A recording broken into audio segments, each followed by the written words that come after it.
Good morning, dear students. Hi, how are you all? So we had started our chapter number 5, our history. हमने हमारी history के बारे में जाना था कि हमारे इंडिया जो इतना अच्छा फ्लोरिश दिखता है पहले कैसा था, क्या क्या था, कौन राजा आए थे, कौन राजा नहीं आए थे, हमने उन सब के बारे में पढ़ा। हमने क्या बोला, हमने सबसे पहले इस चैप्टर में ये देखा था कि हम हमारी हिस्ट्री को 3 पार्ट में डिवाइड करेंगे। एक तो कौन सा था, एशियन पीरियड जो 600 के पहले का टाइम है, उसके बाद मेडिवल पीरियड 700 से लेके 750 तक का है, और मॉडर्न पीरियड 750 से लेके 1947 तक का है। उसमें हम स्टार्ट करा था हमने एशियन पीरियड के बारे में, और मैंने आपको मोहनजोदाड़ो और हड़प्पा की सभ्यता के बारे में बताया था, और आपको ये भी कहा था कि आप यूट्यूब पे उसके बारे में सर्च करेंगे। आई होप आप लोगों ने सर्च किया होगा और देखा होगा। अगर नहीं देखा हो तो मेरा तो कोई नुकसान नहीं है, नुकसान आप ही का है, ठीक है। उसके बाद इंडस वैली सिविलाइजेशन हमने स्टार्ट किया था। उसमें मैंने आपको बताया था कि एक बहुत बड़ी बाढ़ आई थी जिसमें पूरा जो हमारी कंट्री थी, जो आज है, आज से भी बहुत अच्छी कंट्री थी, वो पूरी तरह से बर्बाद हो चुकी थी, सब कुछ खत्म हो गया था उस बाढ़ में। फिर धीरे धीरे वापस से सब सिविलाइजेशन स्टार्ट हुआ, वापस से लोगों ने अपने घर वगैरह बनाने स्टार्ट किए। उसके बाद हमने पढ़ा था कि आर्यंस आए थे। आर्यंस कहाँ से आए थे? आर्यंस एशिया के एक नॉर्थ वेस्ट पार्ट से आए थे उन्होंने।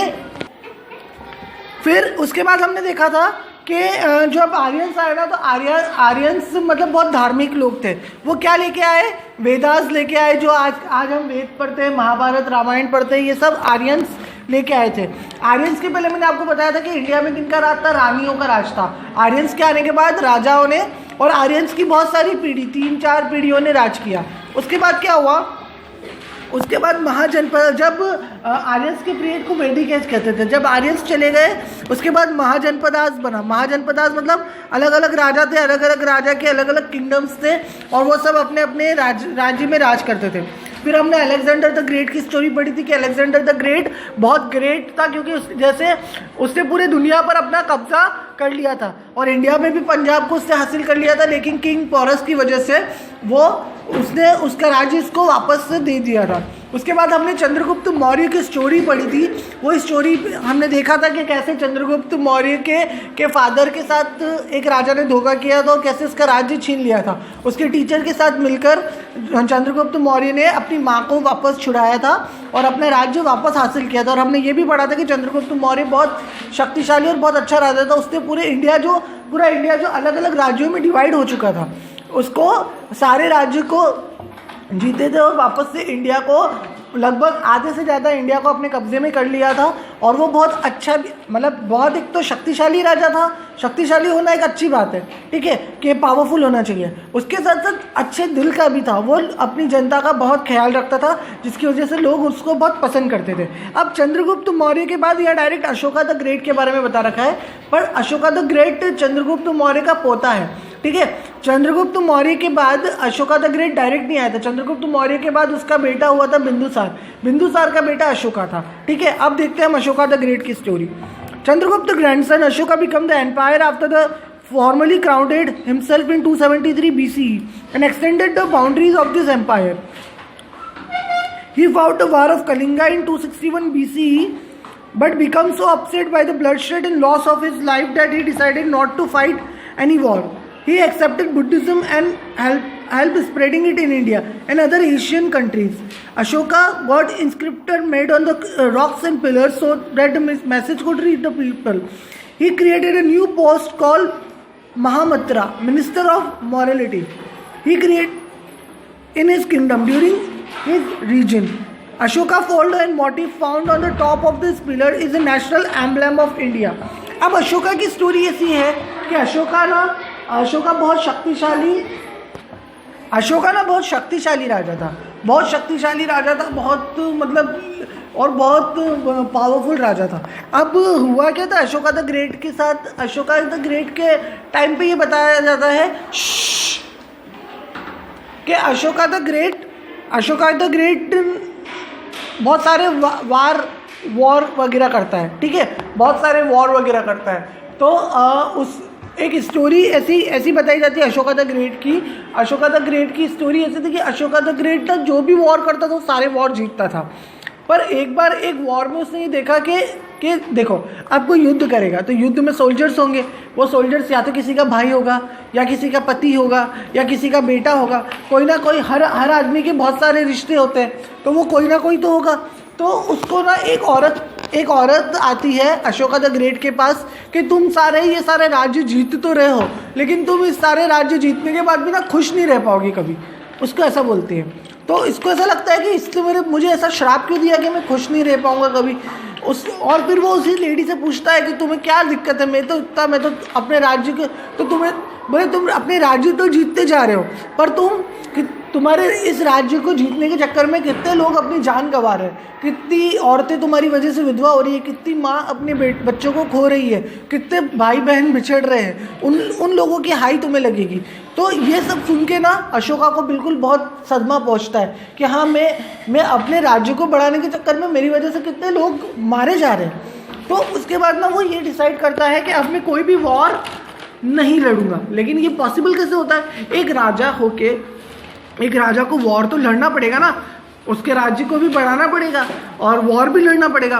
तो उसने क्या किया, उसने एक बुद्धिज्म जो बौद्ध धर्म होता है ना, उसने वो एक्सेप्ट कर लिया और लाइक संन्यास टाइप रहता है ना, सन्यासी टाइप, ठीक है। तो वो सन्यास, पूरी तरह से सन्यास नहीं लिया उसने क्या किया कि सारे मतलब जो बातें पहले फाइटिंग के थ्रू होती थी ना कि चलो मैं तुमसे युद्ध कर रहा हूँ, तुमसे जीत जाऊंगा, तो अब अशोका ने क्या किया, अशोका द ग्रेट के आगे द ग्रेट क्यों लगता है? द ग्रेट इसीलिए लगता है कि उसने अब क्या किया, बुद्धिमानी से काम किया, बिना वॉर किए उसने बहुत सारे राजाओं को अपनी तरफ कर लिया, अच्छी तरह से बात करके। कई बार होता है ना कि बात करके बात बन जाती है, तो बस इसने ऐसा ही किया, ठीक है। और उसने जैसे आजकल हम जैसे अभी स्वच्छ भारत अभियान चल रहा है, तो तुम लोगों ने रास्तों पे नोटिस किया होगा कि रास्तों पे बहुत सारी पेंटिंग्स है, बहुत सारी पेंटिंग्स में से स्वच्छता के बारे में लिखा होता है कि स्वच्छ भारत बनाए रखो, ये सारी पेंटिंग्स वगैरह करते हैं लोग बाग, या दीवारों पे लिखा हुआ होता है स्वच्छ भारत अभियान के बारे में।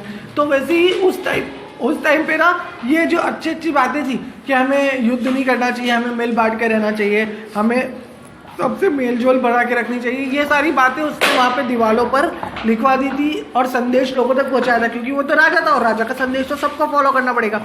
और अशोका ने ही ये जो अपन देखते हैं ना सारनाथ में जो हमारा नेशनल एम्बलम है 4 लायंस वाला, जो 4 लायन, देखो ये आपके फोटो में भी बता रखा है, ये 4 लायन वाला एम्बलम, ये एम्बलम किसने बनवाया था? अशोका ने ही बनाया था, और इसको अशोका पिलर कहते हैं। ये अशोका का जो पिलर है ये आज हमारा क्या है, नेशनल एम्बलम है, राष्ट्रीय चिन्ह है ये आज हमारा, ठीक है। तो ये तो हुआ था अशोका द ग्रेट का पीरियड, ठीक है। तो अशोका द ग्रेट तक तो जो पूरा राज्य था बहुत कुछ अच्छा था, सब कुछ अच्छा था। इसने क्या किया था, युद्ध करना छोड़ दिया था और लोगों को अपनी बात मनवा ली थी। पर अब अशोका के बाद जब अशोका के बेटे आए, तो अशोका के बेटे बिना उनके जैसे अपनी बातें मनवा नहीं पाए होंगे और युद्ध तो करना ही पड़ेगा, ठीक है। तो जो ये अशोका के तो युद्ध ना करने की जो नीति थी ना, ये नीति उसके ऊपर तो उसने अपने राज्य, जब तक वो जिंदा था तब तक तो राज्य को कुछ नहीं हुआ, लेकिन उनके बेटों के ऊपर बहुत भारी पड़ गई, क्योंकि क्या हुआ, इस चीज का फायदा दूसरे राजाओं ने उठा लिया, ठीक है। देखते हैं अब क्या हुआ। The golden age of Gupta's.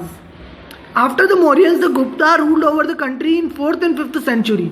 They were very popular rulers and India became a rich country under their rule. This period is called classical age or the golden age. देखो आपको ये सारी जो स्टोरी है ना इतनी डिटेल में नहीं बता रखी है, पर मैं आपको डिटेल में समझा रहा हूँ। हुआ क्या था कि अशोका के टाइम पे तो अशोका ने तो बहुत अच्छा राज्य बना लिया था। अभी तक की स्टोरी आपको पूरी क्लियर है कि हुआ क्या था, महाजनपदास बने थे, फिर मौर्य का पीरियड आया तो चंद्रगुप्त मौर्य ने सारे राज्यों को अपने साथ कर लिया था, सारे राज्यों को मिला लिया था। पर कुछ इंडिया का ऐसा पार्ट भी था जिसको वो मिला नहीं पाया था अपने में, जिसको वो जीत नहीं पाया था, लेकिन तो भी 50% से ज़्यादा इंडिया तो चंद्रगुप्त मौर्य ने अपने कब्जे में कर लिया था। उसके बाद उसका बेटा बिंदुसार आया, उसने थोड़ा और पार्ट कब्जे में किया होगा, अशोका ने और पार्ट कब्जे में किया होगा, लेकिन अशोका के आते आते अशोका ने क्या प्रण ले लिया था कि अब भी कोई युद्ध नहीं लड़ूंगा, ठीक है। तो अशोका को तो लोग बहुत मानते थे, बहुत सम्मान करते थे, तो उसकी बात तो मान ली। पर जब अशोका नहीं रहा तो उसके बच्चे, देखो अगर आपके फादर, आपको किसी के भी फादर किसी को कोई कुछ वसीयत बोलते ना, अपन हिंदी में बोलते वसीयत, कि तुम मेरी ये बात फॉलो करना, तो कोई भी उनकी बात फॉलो करता है, ठीक है। हम कहते हैं ना कि हम हमारे घर की परंपरा निभा रहे हैं। तो अब जो अशोका के बेटे हैं वो भी अशोका की परंपरा तो निभाएंगे कि पापा ने बोला है कि युद्ध नहीं लड़ना है।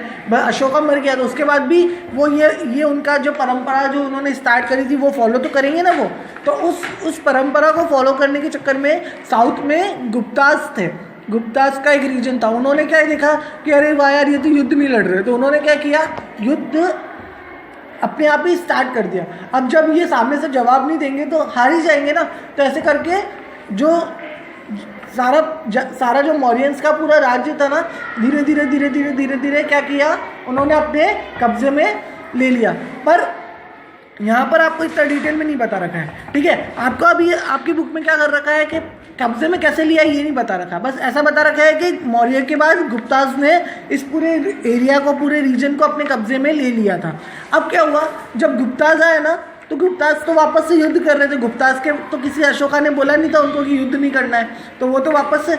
और गुप्तास का पीरियड इंडिया का सबसे अच्छा पीरियड माना जाता है। गुप्तास का जो पीरियड था ना, गुप्तास एक तो पहले से बहुत धनवान राजा थे, ठीक है। उन्होंने धीरे धीरे इंडिया को कब्जे में करके क्या करा, इंडिया को और फ्लॉरिश कर दिया और धनवान बना दिया।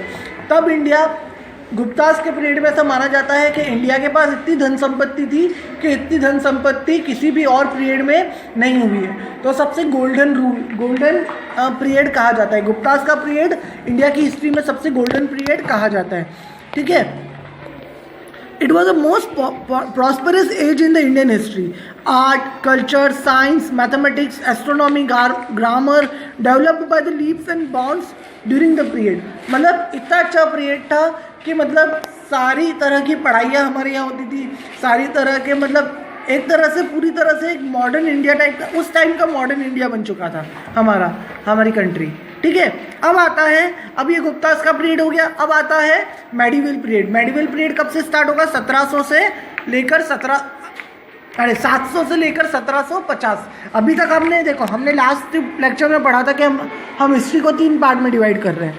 तो हमने एशियन पीरियड पढ़ लिया, एशियन पीरियड पूरा पढ़ लिया। एशियन पीरियड कहाँ से स्टार्ट हुआ, एशियन पीरियड स्टार्ट हुआ आर्यंस के पहले इंडस वैली सिविलाइजेशन से, और ख़त्म का हुआ गुप्तास पे आके, जिसमें इंडिया बहुत अच्छा फ्लोरिश राज्य बन चुका था। बहुत इंडिया के पास बहुत सारा पैसा आ चुका था, बहुत पावरफुल राज्य हो चुका था। अब मेडिवल पीरियड में ऐसा क्या हुआ कि इंडिया का सारा पावर चला गया, ठीक है।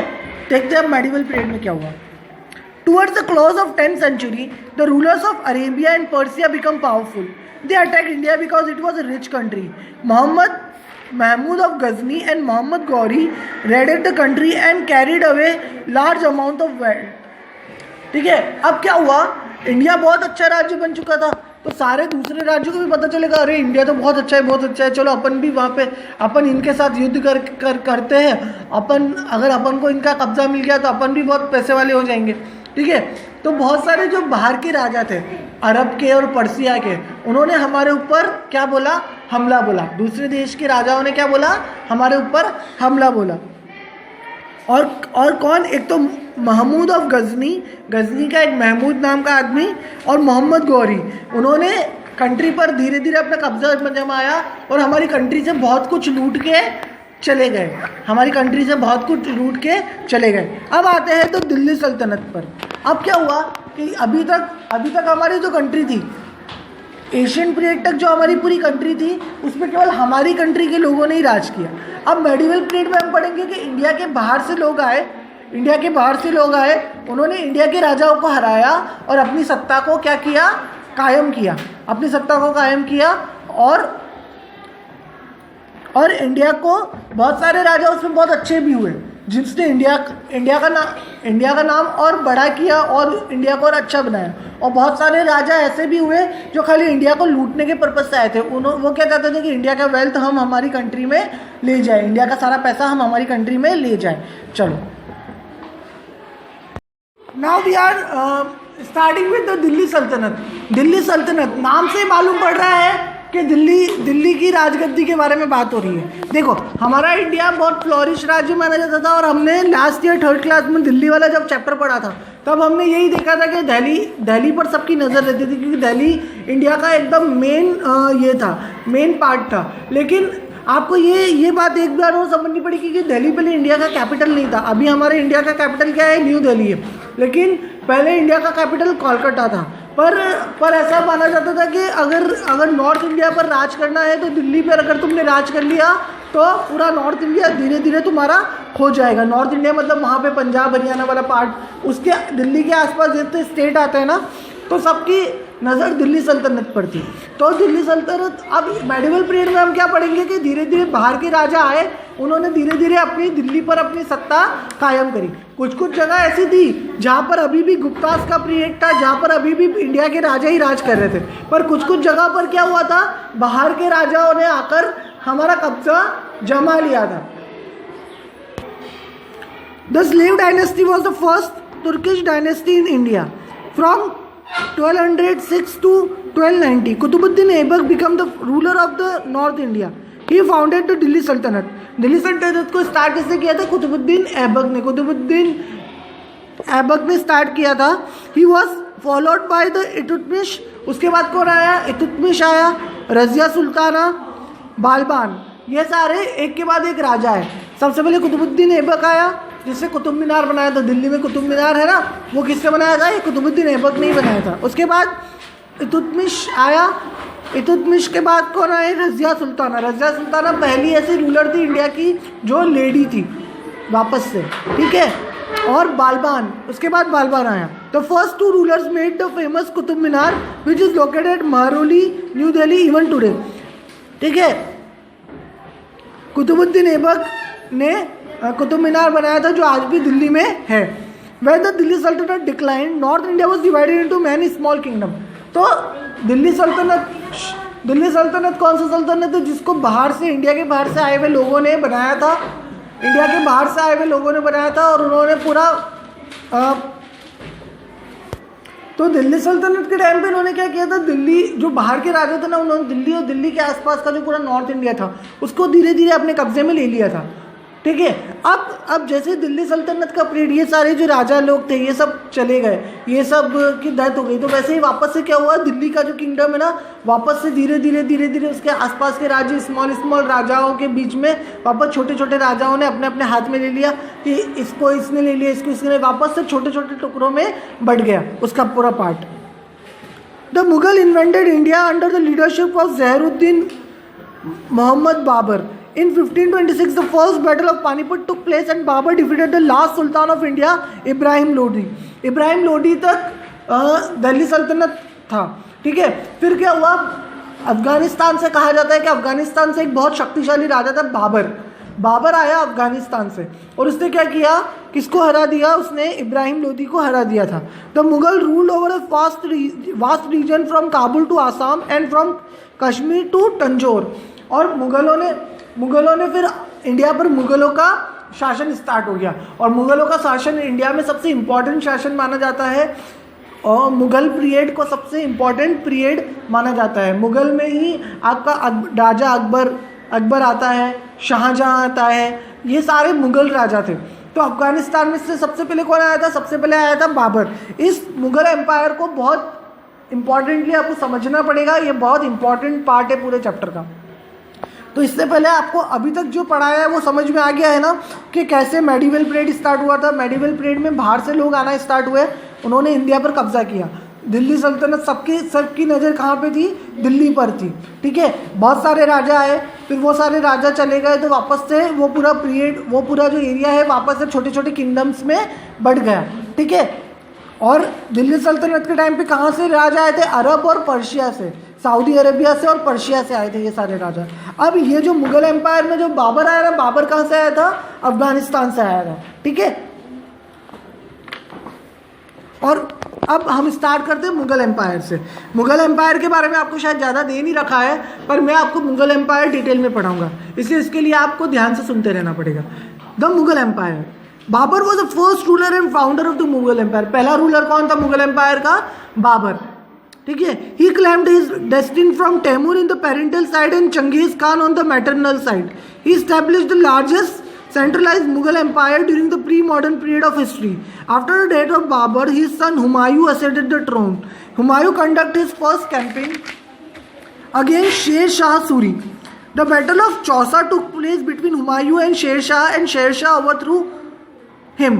Humayun also defeated him in battle of Kannauj. अब क्या हुआ, ये वाली स्टोरी आपको बहुत सुनने के लिए बहुत इंपॉर्टेंट है, क्योंकि ये स्टोरी राजा अकबर से जुड़ी हुई है। अकबर द ग्रेट के बारे में हम पढ़ते हैं ना, अकबर द ग्रेट के बारे से जुड़ी हुई है। देखो सबसे पहले क्या हुआ कि बाबर आया, बाबर ने इंडिया पर अपना कब्जा किया, और बाबर ने क्या किया, बाबर ने पूरा नॉर्थ मतलब पूरा ऊपर का हिस्सा, मतलब कन्याकुमारी से लेके नीचे तमिलनाडु तक, साउथ का हाफ पार्ट, पूरा साउथ नहीं, मैंने कश्मीर से कन्याकुमारी नहीं बोला, मैंने कहा क्या बोला, कश्मीर से लेके तमिलनाडु तक, तो उसमें बीच में मध्य प्रदेश, ये पूरा ऐसा पूरा सीधा पार्ट आ गया, और यहाँ से लेके यहाँ तक, गुजरात से लेकर आसाम तक, तो ऐसा पूरा पार्ट आ गया। लगभग इंडिया का 70% पार्ट उसने अपने हाथ में ले लिया था। किसने?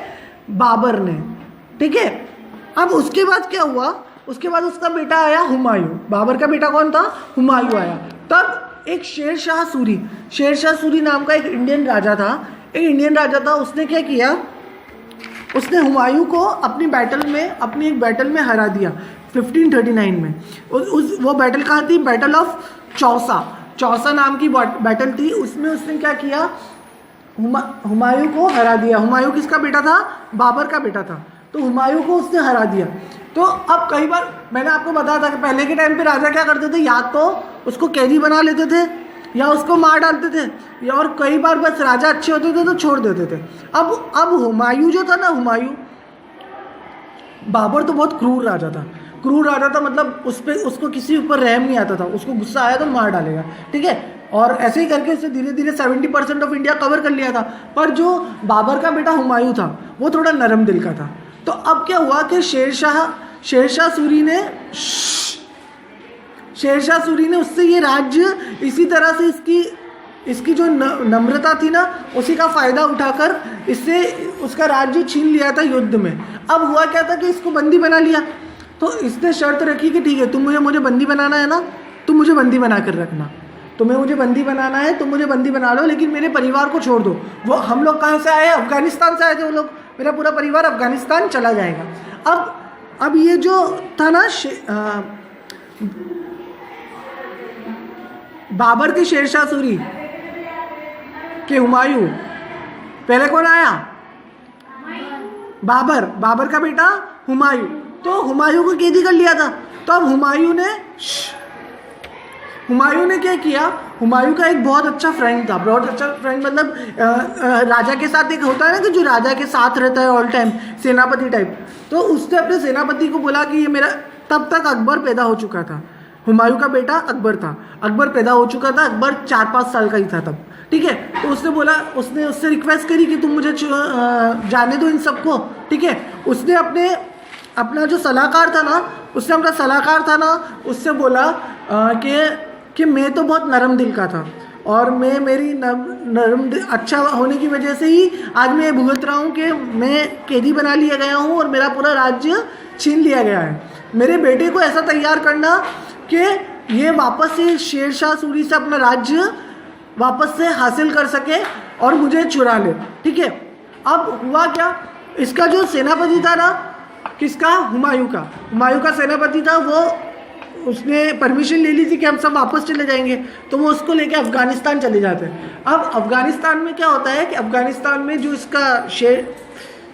इसको तैयार करता है कौन? हुमायूं का जो सेनापति होता है ना, उसके पापा ने कसम दी होती है कि तुम इसको ऐसा तैयार करना। उसके दोस्त के लिए वो अकबर को ऐसा तैयार करता है कि वो किससे लड़ सके?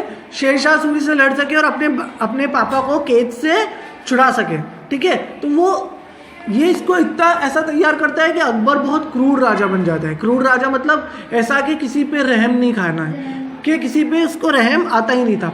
ठीक है, और ऐसा पूरा राजा तैयार किया था। और जब अकबर 13 साल की उम्र का था ना, 13 ईयर्स की उम्र का, ये कब लेके गया था वापस अफगानिस्तान? जब वो 5-6 साल की उम्र का था।